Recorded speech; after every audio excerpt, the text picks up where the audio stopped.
नमस्कार। आज के इस वीडियो में हम लोग सितार में कोमल स्वरों का किस प्रकार से वादन किया जाए या कोमल स्वर वाले राग किस प्रकार से बजाए जाए, इस पर थोड़ी सी चर्चा करेंगे। वास्तव में ये जानकारी जो सितार वादन के प्रारंभिक स्तर के जो छात्र छात्राएं हैं उनके लिए है विशेष रूप से, क्योंकि क्या होता है कि सितार में कुछ पर्दे परिवर्तनशील होते हैं, यानी उनका स्थान परिवर्तन हम कर सकते हैं, शुद्ध से कोमल और कोमल से शुद्ध।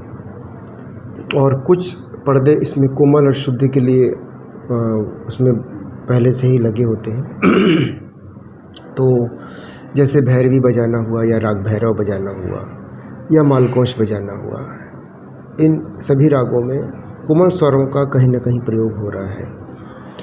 तो इसमें हम देखेंगे कि सबसे पहले सभी स्वरों का जानकारी, सभी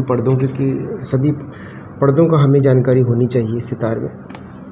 ऊपर से देखेंगे ये जैसे पहले तो शुद्ध स्वर सप्तक, इसका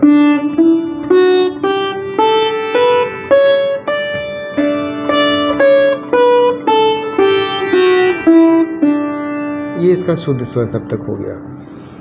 लेकिन अगर इसमें मान लीजिए कहा गया कि भैरवी थाट बजाना है, ये बिलावल थाट था शुद्ध स्वरों का, अब इसमें भैरवी थाट बजाना है, तो अब क्या करेंगे, जैसे यहाँ पे शुद्ध रे है, अब यहाँ पे आप देखेंगे सा और रे के बीच में थोड़ा स्थान रिक्त है या स्पेस ज़्यादा है इन पर्दों की तुलना में।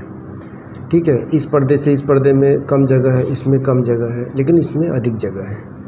और उसी प्रकार से यहाँ पा और धा के बीच में आप देखेंगे अधिक स्थान है। उसी तरीके से यहाँ सा और रे के बीच में अधिक स्थान है।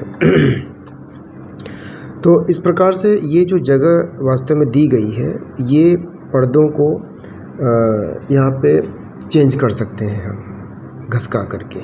जैसे कि अगर हमें रे बजाना है तो रे ये शुद्ध है, और रे के कोमल बजाने के लिए रे को यहाँ पे पर्दे को ऊपर करेंगे, यानी कि इसको दोनों तरफ से ऊपर और नीचे से पकड़ेंगे और पीछे से इसमें धागे पर हाथ लगाएंगे और इसको धीरे से ऊपर की तरफ ऐसे शिफ्ट कर देंगे। ये हो गया। और इसमें जो नी और सा के बीच में जो स्थान है उससे थोड़ा सा कम स्थान आप रखेंगे। और फिर स्वर के, अगर आपको अनुभव है स्वरों का, तो उसके स्वरों के ध्वनि के आधार पर आप उसे, ये कोमल रे आ गया और यहाँ पर आपका कोमल रे हो गया और ये कोमल गा है, यानी ये शुद्ध गा था और ये कोमल गा है। यहाँ म है, ये तीव्र और ये प। अब प के बाद कोमल ध बजाना है तो ये तो शुद्ध ध। तो यहाँ पर फिर स्थान आप देखेंगे, इसको ऊपर स्लिप करेंगे, थोड़ा सा घसका देंगे और ये जो तीव्र म और प के बीच में थोड़ा स्थान है, इसी के लगभग थोड़ा सा कम स्थान प और धा में रहेगा। ये कम इसलिए होता जाएगा क्योंकि आप देखेंगे यहाँ पे जो स्थान है धीरे धीरे दो पर्दों के बीच का स्थान कम होता चला गया है। जैसे तरंगे होती हैं कि तरंगों को आप देखेंगे, तरंग का उदाहरण जैसे एग्जाम्पल के तौर पर, पानी में आप कोई कंकड़ फेंकेंगे तो उसकी तरंगे जो बनेंगी, जहाँ पे उसका प्लकिंग पॉइंट है, यानी जहाँ कोई स्ट्रोक कर रहे हैं पानी में, वहाँ पे तरंगे बहुत तेज़ होंगी और जैसे जैसे वो दूर जाएंगी उसकी तरंगे बड़ी होती चली जाएंगी। तो उसी तरीके जैसे हम यहाँ पे स्ट्रोकिंग पॉइंट हमारा यहाँ है, तो स्ट्रोकिंग पॉइंट के पास से तरंगे छोटी हैं, नज़दीक है, और धीरे धीरे इनका तरंगों का जो लंबाई बढ़ती जा रही है आपस में जो स्थान है। तो यहाँ पे आपने देखा हमने ये धा के पर्दे को भी ऊपर कर दिया, ये कोमल धा हो गया। यहाँ पे सा है और ये शुद्ध नी है और ये कोमल नी, यानी कि कोमल गा और शुद्ध गा के लिए पर्दे हैं दोनों। उसी प्रकार से नी और कोमल नी के लिए भी पर्दे दोनों हैं, ये और ये सा है। तो हमने पर्दा ये बदल दिया। और इसी प्रकार से तार सप्तक में भी आप जो देख रहे हैं, सा और रे के बीच में जो जगह है, तो ये रे को ऊपर करेंगे तो कोमल हो जाएगा, और इस प्रकार से गा भी शुद्ध है तो गा को ऊपर करेंगे तो गा ये कोमल हो गया। अब इसमें हम भैरवी थाट को आराम से बजा सकते हैं, जैसे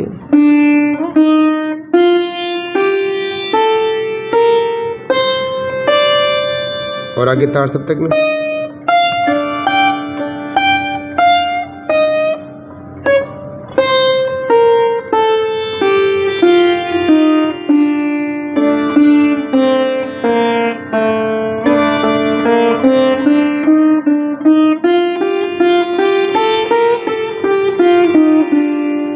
तो ये पर्दा चेंज करके हमने भैरवी बजाया।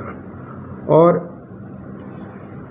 इस प्रकार से जो भैरवी थाट में जितने भी राग बजने वाले हैं वो इन पर्दों पर आराम से बजाए जा सकते हैं। जैसे उदाहरण के लिए राग भैरवी स्वयं है, ये भैरवी है राग हो गया। और इस प्रकार से बिलास खानी तोड़ी है, कोमल ऋषभ आसावरी है, ये सभी भैरवी थाट के राग हैं। तो ये जानकारी इसलिए भी ज़रूरी थी कि क्योंकि और पर्दा जिसमें बदले, पर्दा बदलते समय आप ध्यान रखें कि पर्दे को यहाँ बीच में से ना पकड़ें, क्योंकि यहाँ से पकड़ेंगे तो ये पर्दा तुरंत पलट जाएगा और यहाँ से दोनों इसके जो बंधे हुए धागे हैं ये धागे टूटने का डर रहता है।